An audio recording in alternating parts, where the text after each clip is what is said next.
À l'intérieur de l'œil se trouvent deux compartiments remplis de liquide. Le liquide intraoculaire ou liquide oculaire est chargé de maintenir une pression correcte à l'intérieur de l'œil pour permettre à ce dernier de garder sa forme intacte. Ce liquide transparent et aqueux est contenu dans la chambre avant ou chambre antérieure de l'œil. La chambre arrière ou chambre postérieure est remplie d'un liquide épais semblable à de la gelée dénommé humeur vitrée. On appelle humeur aqueuse le liquide oculaire transparent et aqueux de la chambre antérieure qui est sécrété continuellement et absorbé au fur et à mesure qu'il chemine à travers l'œil.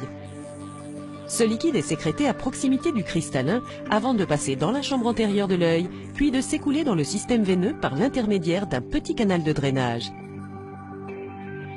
Le glaucome, qui est une cause courante de cécité, est une maladie qui affecte l'écoulement de l'humeur aqueuse, provoquant une élévation de la pression intraoculaire.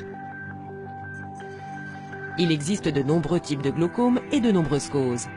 Souvent, un glaucome survient lorsque le système trabéculaire, semblable à une éponge qui filtre le liquide oculaire, devient compact et empêche le liquide de s'évacuer dans le canal, ou lorsque l'iris de l'œil obture le canal. Dans les deux cas, l'accumulation de liquide dans l'œil crée une pression qui exerce une poussée sur l'arrière de l'œil et endommage le nerf optique. Ce nerf est responsable de la transmission des images au cerveau. Au fil du temps, l'augmentation de la pression peut se traduire par des taches aveugles, voire même par une cécité totale.